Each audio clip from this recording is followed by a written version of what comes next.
구절 보시면 오늘 둘째 시간이거든요. 기독교 신앙과 죽음입니다.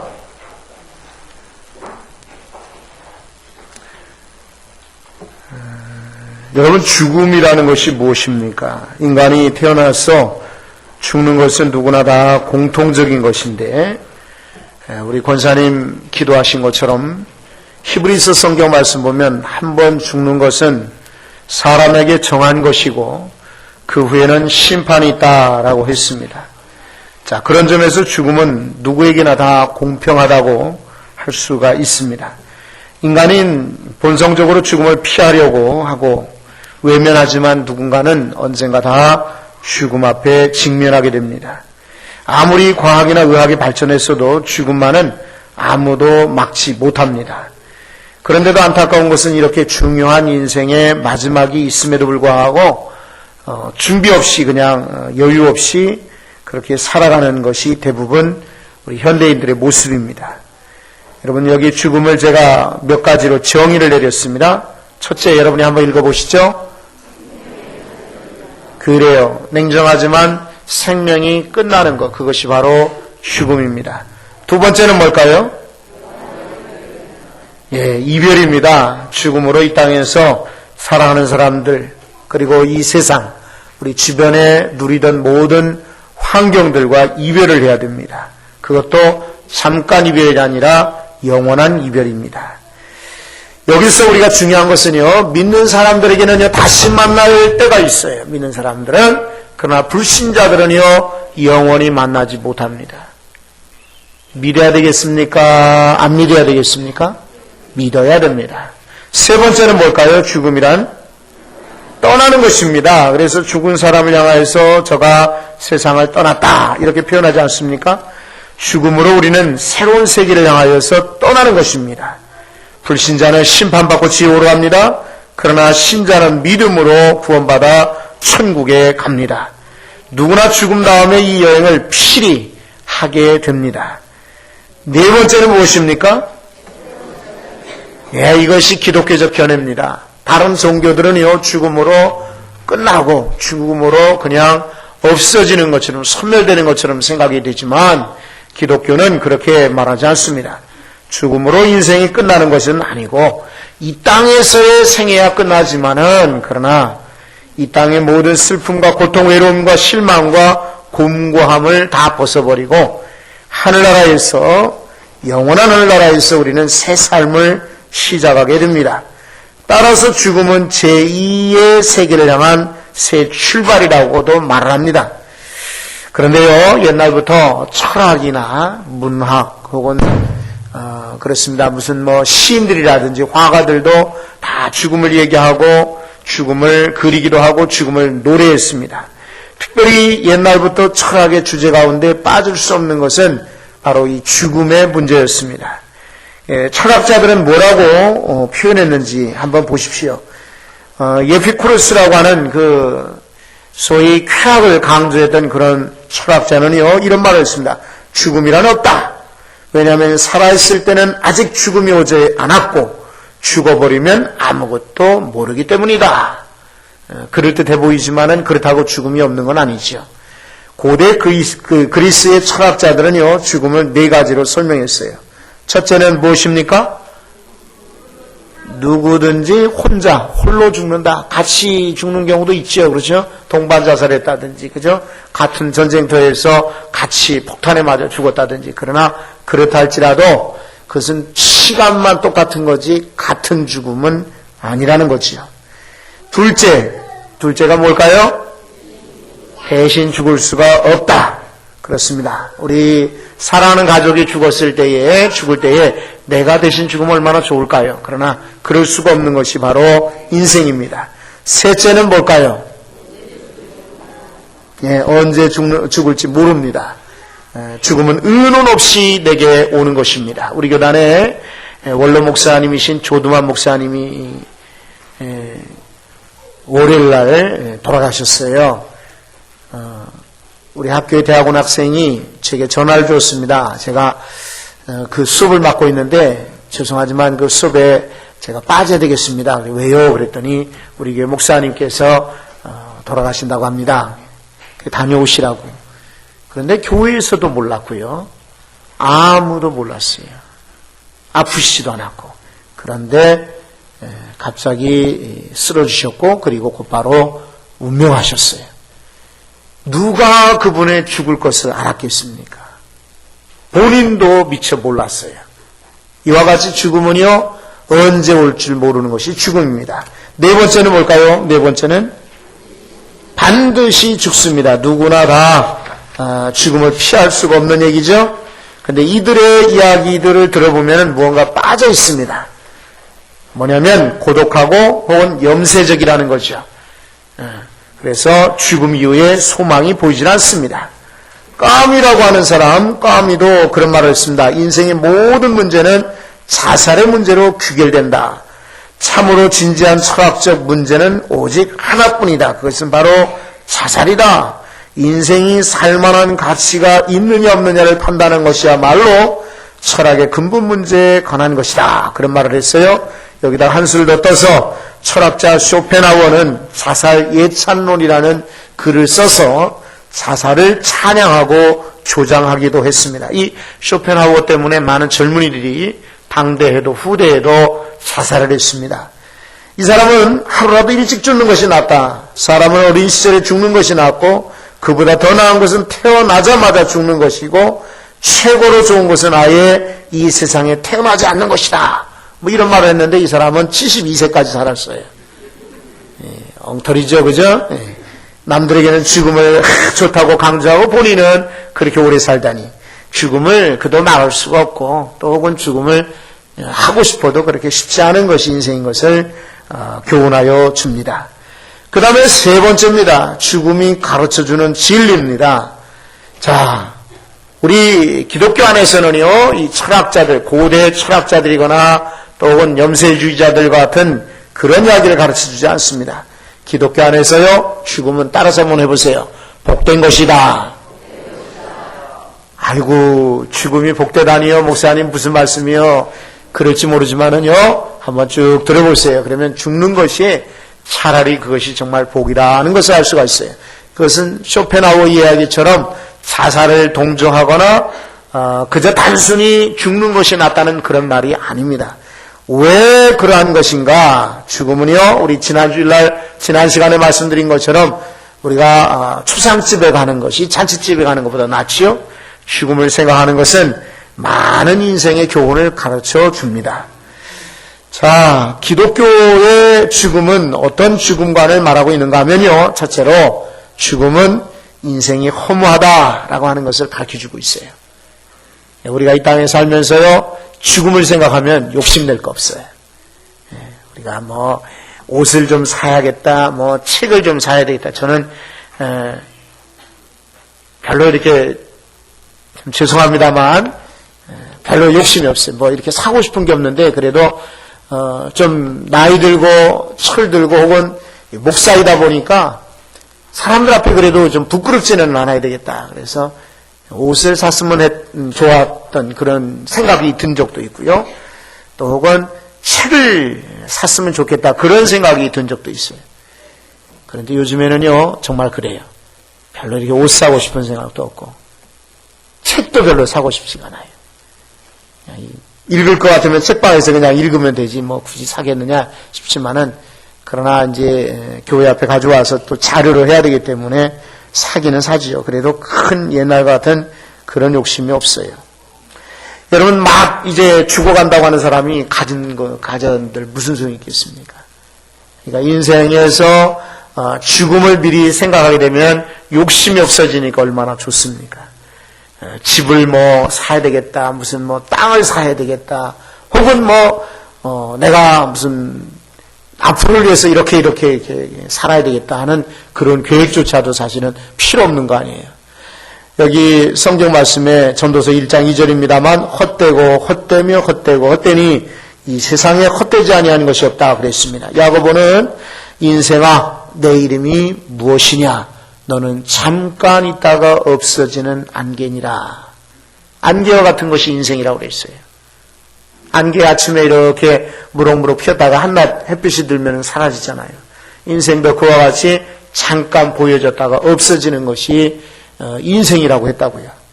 자, 그런데 아무리 인생이 헛되다라고 그렇게 강조할지라도요, 인생들은 그런 말을 일축해버립니다. 들으려고 하지 않죠?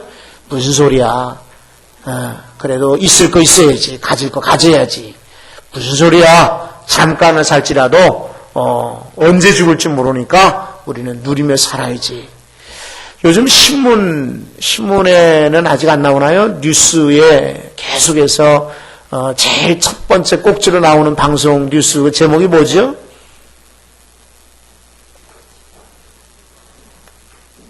오늘 여러분들 바쁘셔가지고 뉴스도 못 보시고 오셨죠? 그죠? 예. 아침에 뉴스를 봤어요. 그랬더니 혹은 저녁에 뉴스를 보니까 점심 때 혹은 정오 뉴스를 보니까 무슨 이야기가 제일 먼저 나옵니까? 교황이 새로 선출됐대잖아요. 예. 저는 그래서 우리 성도님들, 우리 평화교회 성도님들 사랑합니다. 꽤 늦어요. 예. 괜찮아요. 우리가 하나님 말씀에는 빠르고 세상 소식은 좀 늦어도 괜찮겠지요. 교황이 선출됐다. 그래서 막 떠들썩합니다. 뉴스마다. 그런데 그런 생각을 합니다. 저분도 78세라고 하니까 우리 나이로 79세 아니에요. 그러면 머지않아 죽을 터인데. 그렇죠. 그 나라에서나 또 형도 계시더라고요. 형님도 나오고 인터뷰로 제자도 나오고 그분이 섬겼던 교황이 섬겼던 성당의 성도들 인터뷰도 나오던데 그렇게 영광스럽고 참으로 나라나 가문의 교회의 영광이겠지요. 그러나 그런 사람도 죽을 터인데 이런 생각을 해봤습니다. 두 번째는요. 우리 기독교의 죽음과는 뭡니까? 죽음은 인생의 주인이 납니까? 아니요. 인생의 주인은 누굴까요? 하나님이십니다. 내가 절대로 아닙니다. 만약에 인생이 내 것이라면 내 마음대로 할 수 있지요. 왜 죽도록 내버려 두겠습니까? 왜 나의 의지와 상관없이 죽음을 맞이하게 됩니까? 죽음은 내 것이 아니기 때문입니다. 여러분, 우리 인생의 주인공은 누굽니까? 하나님이십니다. 하나님께서만이 내 인생을 마음대로 하실 수가 있어요. 그러니까 만약에 이 인생이 내 목숨이 내 것인 줄로 착각하고 내가 끊고자 한다면, 자살한다고 한다면 그건 큰 죄악이에요. 하나님의 것인데 내가 내 마음대로 쓰는 것이고 내 마음대로 파괴하는 것이기 때문에 그것은 큰 죄입니다. 자, 성경은 이렇게 선포합니다. 너는 흑인이 어디로 돌아가요? 흙으로 돌아가라. 세 번째로 죽음은요, 영원한 고향으로 돌아가야 될 것을 가르쳐 줍니다. 우리 인생의 고향은요, 이 땅이 절대로 아닙니다. 하늘나라가 본향이죠. 아까 제가 소개해드렸던 우리 교단의 원로 목사님은요, 평안남도가 고향이세요. 그러셔서 이분은 계속해서 설교 시간이나 강의 시간에도 평안도 사투리를 쓰십니다. 괜찮아요. 그 듣기가. 평안도 사투리. 아주 이렇게 더 정감이 있고, 그리고 어찌 보면 좀 이렇게 무례하게 들리기도 합니다만, 그래도 그분의 특성이다, 캐릭터다, 이렇게 생각되어서 돌아가셨다, 그런 말씀, 소식을 듣고 나서 이제 그분의 평안도 사투리는 듣기가 어렵겠구나. 그런 생각을 했습니다. 자, 그러나 그분은 이 땅 평안도를 아마 밟아보지 못하셨을 거예요. 그러나 그래도 아쉬울 것이 없습니다. 왜냐하면 그분은 평안도에서 태어나기만 했지 본래 고향은 저 하늘나라이기 때문입니다. 저와 여러분도 마찬가지예요. 여러분 고향이 어딥니까? 라고 물으시면은 어디라고 답변할까요? 하늘나라입니다. 이렇게 소개하십시오. 그럼 옆에 분하고 한번 여쭤보시죠. 고향이 어디십니까? 한번 물어보세요.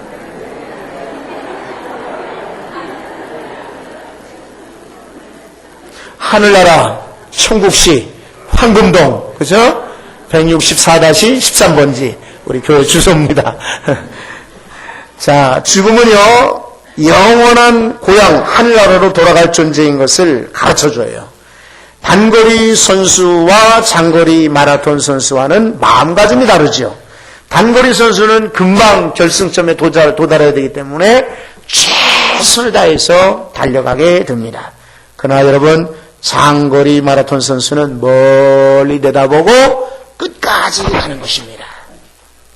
우리가 인생 혹은 70이나 80이 장거리 같이 보이나요? 그렇지 않습니다. 단거리입니다. 단거리. 그래서 인생을 화살과 같다. 시인은 이렇게 시편에서 표현하기도 했습니다. 화살이 날아가는 것처럼 그렇게 인생이 지나가 버리고 맙니다. 그런데 이 땅에서 끝나는 우리가 단거리 선수가 아니고 우리는 저 영원한 하늘나라에 가는 장거리 마라톤 선수입니다. 그러므로 단거리 선수처럼 금방 무엇을 이루어야 된다는 것처럼 욕심내거나 막 경쟁하거나 막 그냥 치열하게 싸우고 이렇게 사는 인생이 되어서는 안 됩니다. 우리는요, 저 하늘나라까지 장거리 뛸 마라톤 선수입니다. 그러므로 이 땅에서 크게 우리가 욕심부리거나 싸우거나 다투는 것은 옳지 않습니다. 고린도전서 15장은 이렇게 외칩니다. 내 사랑하는 형제들아, 견고하고 흔들리지 말고 더욱 주 안에 주의 일에 힘쓰는 자들이 되라. 그래서 너희의 수고가 주 안에서 헛되지 않은 줄을 알미니라 말씀해 주셨어요. 그러면 우리의 영원한 스승이 되시는 예수님은 우리 죽음에 대해서 어떻게 말씀을 해주셨는가? 굵은 글자를 여러분이 한번 읽어봅니다. 첫째로, 어디쯤 지금 따라오는지 아직도 모르십니까? 4쪽 밑에서부터 10줄 보시면 첫째로 굵은 글이 있죠. 다 같이 한번 읽습니다. 다시. 첫째로 죽음을 뭐라고 하셨다고요? 죽었다라고 하지 않고 잔다라고 했어요. 잔다. 나사로가 죽었을 때에 예수님 말씀하시기에 우리 친구 나사로가 잠들었도다. 그래서 내가 깨우러 간다 라고 말씀하셨어요. 또 성경 말씀 보면 스데반이 순교하여 죽을 때에도 저가 자니라 라고 표현을 했습니다. 여러분, 잠을 잔다라고 하는 것은 깨어난다고 하는 것을 전제로 하고 있는 거예요. 물론 영원히 깨어나지 못하는 사람도 있습니다. 그러나 이 땅에서 깨어나지 못할지라도 그는 하늘나라에서 다시 깨어납니다. 자, 그러므로 우리가 성경에서 잔다라고 하는 그런 표현을 쓴 이유는 뭘까요? 지금은 자지만 언젠가 깨어난다. 예수님께서 말씀하신 죽음은 바로 잔다 이렇게 말씀한 거예요. 여러분, 우리가 영원히 죽는 것이 아니고 이 땅에서 죽게 되면 잠깐 잠들었다가 이제 부활하여서 영원히 살아날 줄로 믿습니다.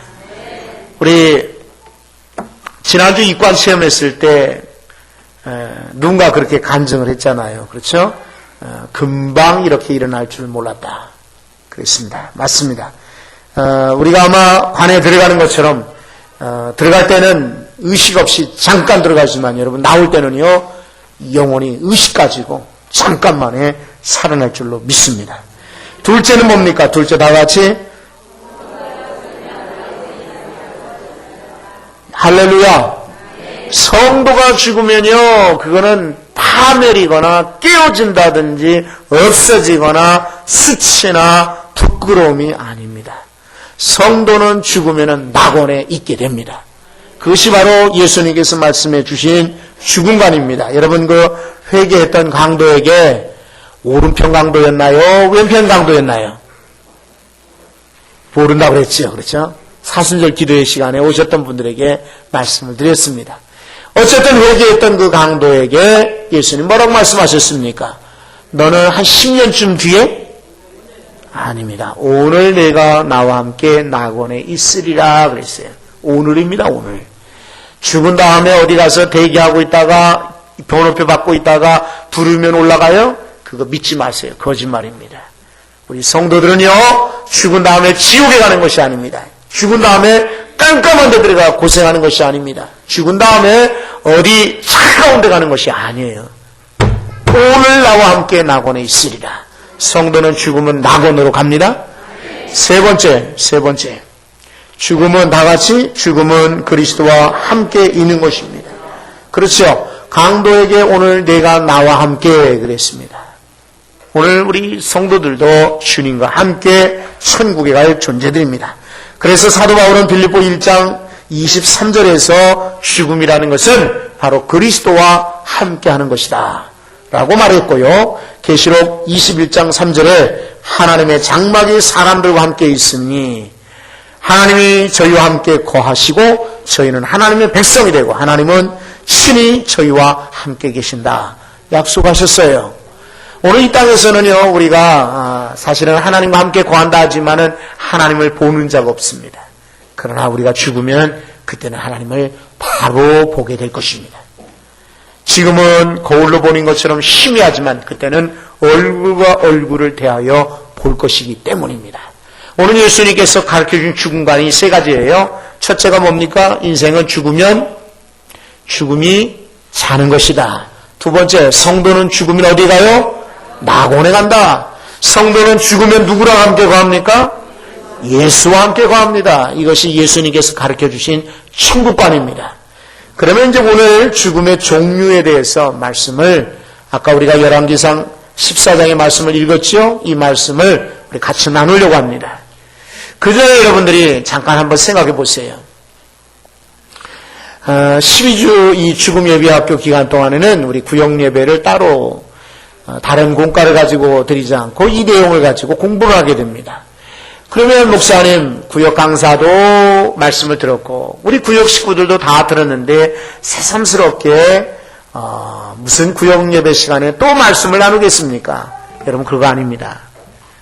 한 번 들어도요 잊어버릴 수도 있고 한 번쯤은 우리가 더 되풀이해서 듣게 되고 또 전하게 되면요 생생하게 내 것이 됩니다.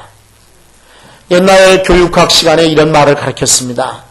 사람이 글로 읽는 것은 기억에 30%도 안 남는데 직접 쓰는 것은 약 50%는 남을 것이다. 그리고 실제로 행동으로 보인다면 70%는 남을 것이다. 이런 이야기를 들은 적이 있어요. 여러분도 그냥 듣기만 하면은 금방 잊어버릴 거예요. 그러나 직접 듣고 나가서 전하시면 오랫동안 여러분들의 것이 될 것입니다. 그리고 구역 예배 시간이라는 것이요. 또 혹은 기관 성경 공부도 그렇습니다. 이것이 무슨 강의 시간은 사실은 아니지요. 우리가 어떤 성경 말씀을 읽고 각자의 생각들을 나누고 그렇죠.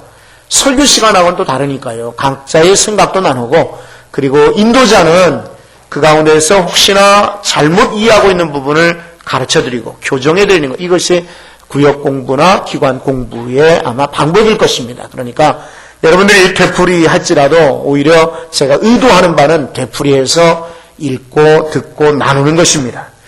자, 오늘 이 성경 말씀을 여러분 다시 주목을 해 보십시오. 여로보암의 아들이 병들어 죽게 되었습니다. 그러면 여로보암이 누군가? 이 이야기를 먼저 여러분들이 이해하셔야 됩니다. 솔로몬 왕이 죽은 다음에 르호보암이라는 자기 아들에게 왕위를 물려주고자 했습니다. 그런데 이 르호보암은요, 왕 아버지 솔로몬 때와 같이 지혜롭지도 못했고 또 혹은 이 왕위를 이을 만한 그런 제목이 못 되었습니다. 그래서 아버지 솔로몬은 아들에게 부탁하기를 내가 무슨 어려운 일, 국가적으로 결정할 중요한 일이 있거든 백성들의 원로들을 불러다가 꼭 여쭤보고 그들이 시키는 대로 조언해 주는 대로 해라 이렇게 가르쳐 주었거든요. 그런데 왕 앞에 모셨던 즉 솔로몬은 왕을 모셨던 이 원로들을 무시하고 저들의 말을 듣지 않고 그 왕자 시절부터 같이 몰려다니면서 나쁜 짓도 하고 늘 놀고 했던 그런 천박한 무리들이죠. 가까이 했던 젊은이들의 이야기를 들었어요. 조언을 듣기를 자 내가 왕이 되었는데 이 백성들을 편하게 해주랴 좀 힘들게 해주랴. 근데 옛날 솔로몬 왕을 모셨던 노인분들은 뭐라고 조언해 주냐면 임금이 새로 이렇게 왕위에 오른 다음에는 백성들의 마음을 편하게 해주는 것이 좋습니다. 세금도 많이 거두지 말고 부역도 시키지 말고 전쟁도 하지 말고 저들을 좀 편히 이렇게 놓아주십시오. 이렇게 조언을 했거든요. 그런데 이 르호보암 왕은 그 노임 원로들의 이야기를 듣지 않고 자기 친구들에게 물었어요. 어떻게 하는 게 좋겠소? 그러니까 이 친구들이 당신이 왕이 되었으니 첫 번째부터 본때를 보여주어야 합니다. 처음에 세게 백성들을 잡지 않으면은 이 백성들이 방자하거나 하며 반란을 일으키거나 말을 안 들을지 모릅니다. 그래서 왕이 원로의 말보다 이 젊은 친구들의 말을 더 좋게 여겼어요. 그러니까 백성들의 원성이 막 곳곳에서 끓게 됩니다.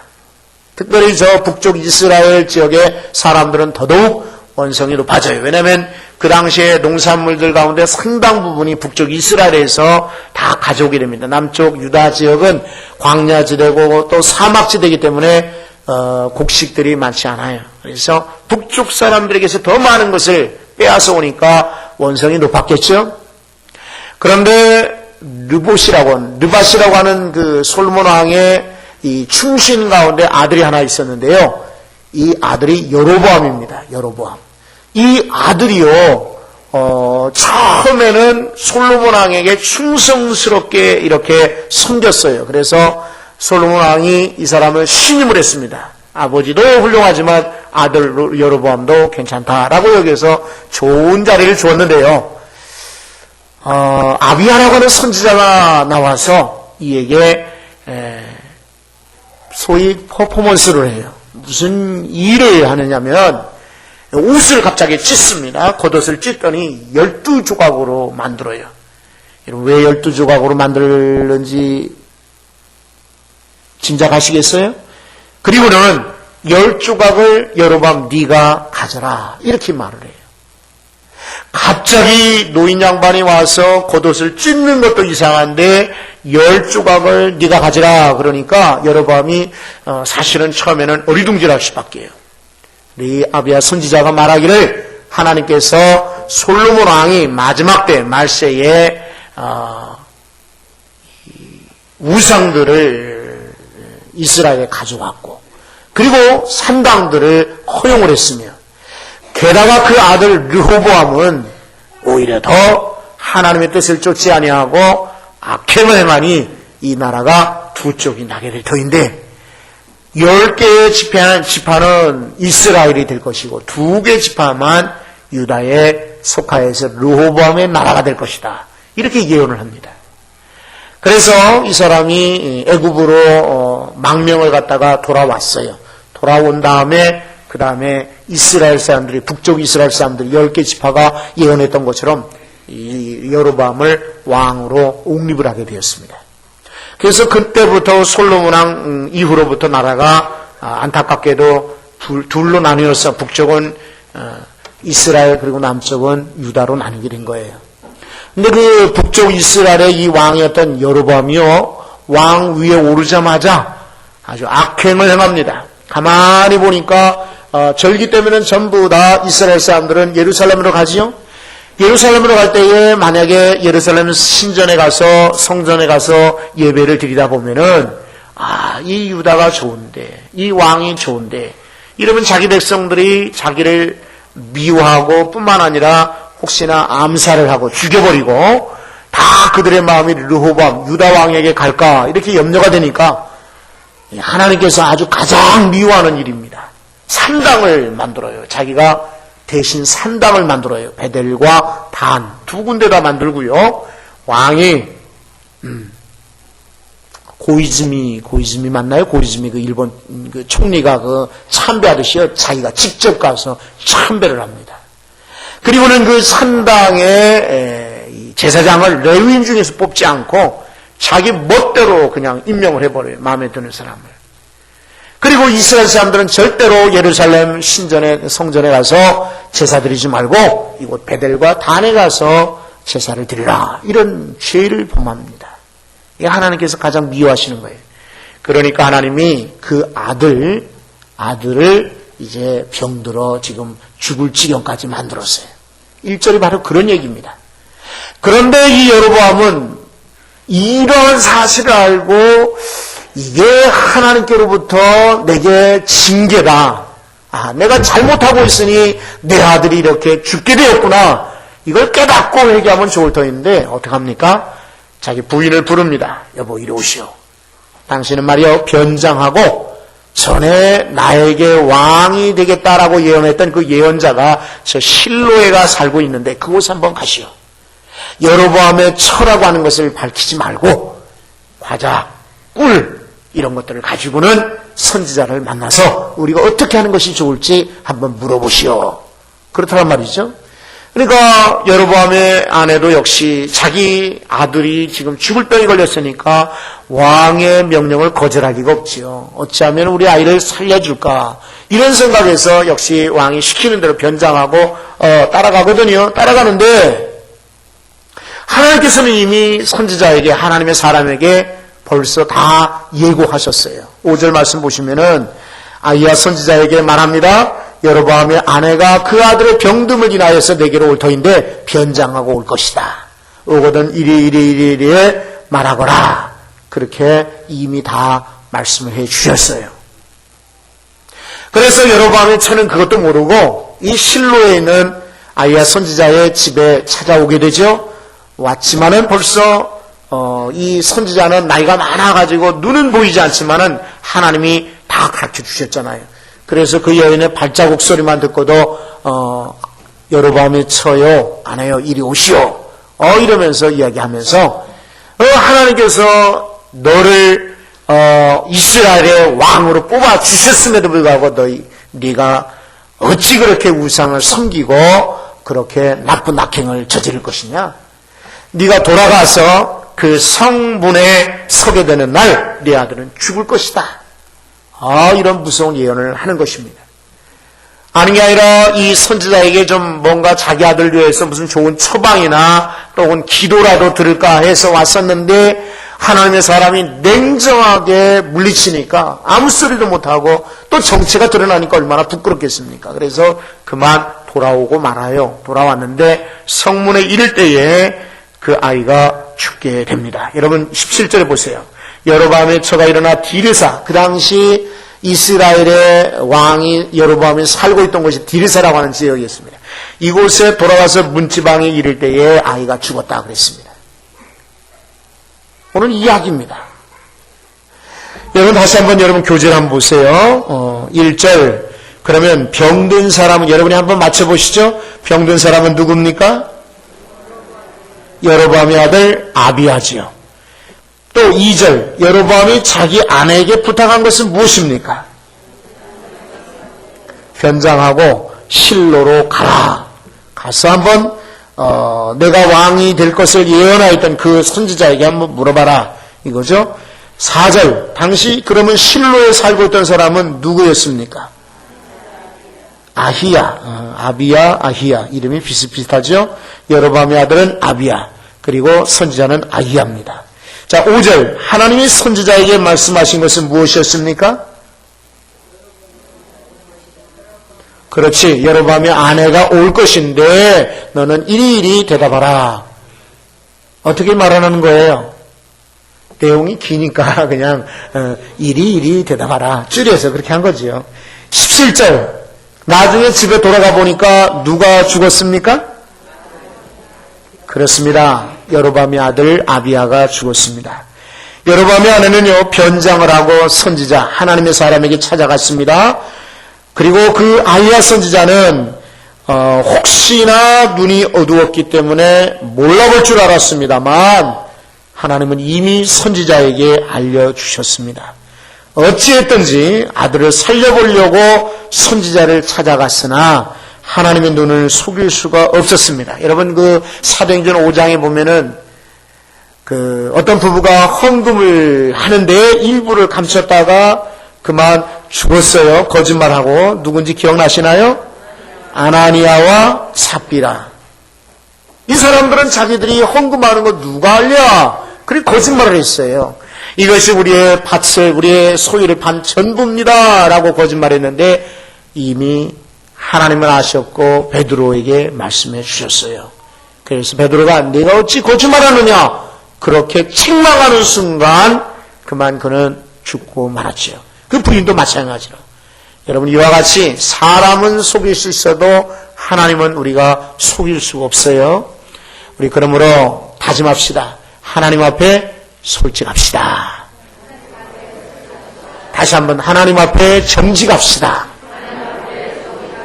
한 번만 더요. 하나님 앞에 깨끗합시다. 사람은 속일 수 있어요. 그러나 하나님은 속일 수가 없습니다. 우리 평생 하나님 앞에 정말 깨끗하고 정직하고 이렇게 바르게 살도록 노력합시다. 언제나 우리가 다 사실은 솔직하기 어려워요. 깨끗하기 어려워요. 정직하기 어렵습니다. 그래도 그렇게 해서는 안 돼요. 솔직하도록 노력을 해야 돼요. 자, 여기 보시면은 이제 사람들이 죽는데 어떻게 죽는가? 왜 죽는가? 첫째는요, 죄의 결과로 죽는 겁니다. 사실은 아버지의 죄지요. 아들의 죄는 아닙니다. 아버지의 죄인데 하나님께서는 그 아버지로 하여금 깨닫게 하시려고 아들을 데려갔었어요. 참 아들의 입장에 볼 때는 억울하기 짝이 없어 보입니다. 그러나 여러분 그렇게 생각하면 안 돼요. 그것은 인간적인 생각이에요. 하나님의 계획은 다른 데 있습니다. 이따가 말씀을 드리기로 하고, 여러분 이 죄의 결과로 사람은 죽습니다. 우리가 사실 본래 죽음을 경험하지 않아도 될 인생이었는데 죽게 된 것도 아담의 죄 때문에 죽음이 온 거지요. 그래 아까 우리가 읽었던 창세기 3장에 너는 흙이니 흙으로 돌아갈지니라. 이런 사망 선고를 받은 것도 사실은 아담의 죄 때문에 우리에게 죽음이 온 거지요. 여로보암의 아들은 하나님의 심판입니다. 그 아비의 죄 때문에 아들이 죽은 거지요. 민수기에서 16장에 보면 고라와 그 따르는 무리들이 당을 짓고 모세와 아론을 거스려서 대적을 했습니다. 그때 하나님이 진노하셨고 땅이 갈라져서 고라와 그 자손은 땅에 전부 다 빠져 죽고 말았습니다. 여러분 소돔성도 마찬가지죠. 저들이 음란과 교만의 죄 때문에 불타 유황불을 받아 멸망당하게 된 것입니다. 둘째는 왜 죽습니까? 네, 그렇습니다. 병들어 죽습니다. 혹은 죄가 있음에도 죽는 그 수단이나 죽는 방법은 병 때문에 죽을 수도 있죠. 그렇다고 병들어 죽는 것이 전부 다 죄 때문에 죽는 건 꼭 아닙니다. 그러나 병으로 많은 분들이 죽습니다. 여로보암의 아들이 바로 지금 병으로 죽게 된 것처럼요. 병은 많은 생명들을 죽음으로 몰고 갑니다. 자, 여로보암의 아내는 위장하고 선지자를 만나려고 했지만 하나님이 이미 아셨어요. 자, 인생의 주인은 누구라고 그랬습니까? 하나님이십니다. 우리 인생을 만드신 분은 누구지요? 하나님이십니다. 그러므로 우리가 혹시 병들었거든 하나님 앞에 맡겨야 됩니다. 자, 우리는요, 시계가 고장나면, 이 어디로 갑니까? 네? 왜요? 그냥 여러분들이 그냥 뭐 이렇게 도라이바 같은 거 가지고 그냥 열고 고치지? 시계방에 갖다 주잖아요. 그죠? 그런데 이런, 이거 선물로 제가 처제한테 받은 거니까 싸구리라고 혹시 얘기하면은 신뢰가 될지 모르겠어요. 인터넷으로 또 혹시 미국에서 이 방송 듣고, 아이고 형부는 말이요 내가 시계 사줬는데 싸구리라고 설교하면 어떡해 그럴까봐 걱정이 되는데 어쨌든 별로 이렇게 값진 것은 아니에요. 싼 겁니다. 재수씨 미안해. 처제 미안해. 자, 이거 싼 건데 이거는요 아무 시계방에나 가서 맡깁니다. 약이 떨어지거나 고장나면 그래요. 근데 잘 고장도 안 나요. 또 싼 거일수록. 근데 비싼 시계는요 이거 아무 데서 못 고쳐요. 그리고 진짜 그냥 동네 시계방에 갖다 주면은요 자기들이 이거 우리 못 고칩니다. 괜히 기스라도 나고 상하면은 혹시 물어달랄까 싶으니까 거절하는 분도 있어요. 혹시 그런 시계 찬 분이 있습니까? 여러분 중에 한번 구경 좀 합시다. 없어요? 혹시 제가 구경한다니까 혹시 헌금하라 할까봐 그래요? 비싼 시계는요 좋은 시계방에 가야 됩니다. 자동차도 마찬가지입니다. 웬만하면 다 동네 카센터에서 수리공들이 고치고 카센터 사장님들이 고치고 기술자들이 고치지만요. 진짜 비싼 차, 아주 좋은 차는요. 제작하는 전문 수리점에 가야 되고 그리고 거기 고치는 장소에 가지 않으면 안 돼요. 그와 같이 여러분 우리 인생들 이 세상에 아무리 명의가 있고 아주 똑똑한 의사가 있고 모든 병을 다 고치는 의사가 있다 할지라도 그렇진 않아요. 어떤 사람들은 고치기도 하지만 어떤 사람은 못 고쳐요. 그런데 우리를 만드신 분이 있습니다. 하나님이시죠. 여러분들이 병들어 죽기 전에 아프거든 누구에게 찾아가야 돼요? 하나님께 찾아가시면 병도 고쳐주십니다. 할렐루야. 그 다음에 셋째, 어린아이라도 죽습니다. 오늘 여기도 어린 나이임에도 불구하고 아버지와 그 아비의 죄 때문에 죽었지 않습니까? 네 번째, 인간이 수단과 방법을 다 쓴다 할지라도 죽습니다. 이 사람도 왕이니까 왜 애써보지 않았겠습니까? 자기 아들이 병들었을 때 처음부터 선지자를 찾아간 것은 아니었을 터이고 아마 기다려보기도 했을 거고 약도 먹여보기도 했고 의원도 불러보기도 했고 용하다 하는 것은 다 써봤을 거예요. 그러다가 안 되니까 마지막으로 변장을 시켜서 하나님의 선지자를 찾아가라 그랬던 거겠지요. 이와 같이 인간이 아무리 수단과 방법을 다 동원할지라도 결국은 죽게 됩니다. 지금도 마찬가지죠. 병든 사람들이 온갖 방법을 동원합니다. 근데 그건 나쁜 것은 아니에요. 우리가 최선을 다해서 노력을 해야죠. 그러나 결국 맡길 분은 누굽니까? 우리 인생을? 내가 약을 먹고 내가 의사에게 수술을 받을지라도 우리의 생명 맡길 대상은 사람이 아닙니다. 하나님께 맡기셔야 돼요. 그 다음에 다섯 번째는요. 하나님이 원하시는 죽음이 있어요. 그래도. 죽는 것이 더 나은 그런 죽음이 있거든요. 바로 하나님의 영광을 위해서 죽는 것입니다. 여러분 이 구절 말씀 한번 보세요. 13절 말씀 한번 보시겠습니까? 오늘 본문의 13절 온 이스라엘이 저를 위하여 슬퍼하며 장사하려니와 여로보암에 속한 자는 오직 이 아이만 묘실에 들어가리니 이는 여로보암의 집 가운데서 저가 이스라엘 하나님 여호와를 향하여 선한 뜻을 품었습니다. 여러분 이 아이는 사실은 아버지의 죄 때문에 죽은 겁니다. 그리고 오늘 13절 말씀 보면 이 여로보암의 집 가운데 가족 가운데 이 아들만은 그래도 하나님께 선한 뜻을 갖고 있었습니다. 그런데도 왜 죽였을까요? 왜 죽게 내버려뒀을까요? 하나님의 계획은요 제가 아까 말씀드리지 않습니까? 이러한 뜻이 있습니다. 차라리 이 집안에 그냥 놔두면 아버지 악행을 따라가 배워. 아버지가 산당에 가서 제사하는데 너 아들 너도 와서 제사해야 된다 그러면 안 할 수가 있겠어요?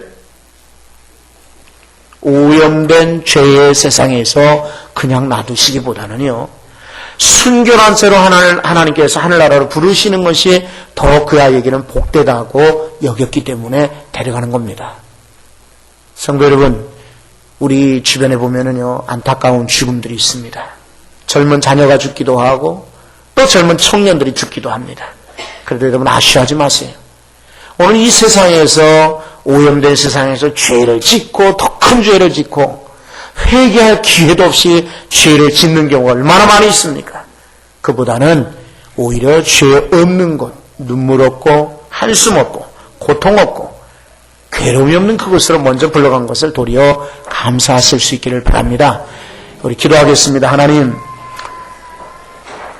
누구든지 죽습니다. 어린아이도 죽습니다. 죄의 결과로 죽습니다. 병들어 죽습니다. 하나님의 뜻 가운데 죽습니다. 어떤 종류의 죽음이랄지라도 우리 앞에 볼 때에 오늘 예수님께서 우리에게 말씀하신 것처럼 자다가 깨어나는 것처럼 우리가 잠깐은 죽어 잠들지라도 하늘나라에서 깨어날 줄로 믿습니다. 성도가 죽으면 낙원에 이른다라고 주님 약속해 주셨는데 오늘 주여 그러기까지 우리가 죽음을 두려워하지 아니하고 도리어 낙원을 소망하며 기쁨으로 죽음을 담대히 기다리게 하여 주옵소서. 할 수 있거든 이 땅에서 최선을 다하여 살아야 되겠습니다. 그러나 죽더라도 주님과 함께 있는 줄로 믿고 감사하며 죽음을 맞이하게 하여 주옵소서. 예수님 이름으로 간절히 기도하옵나이다. 아멘.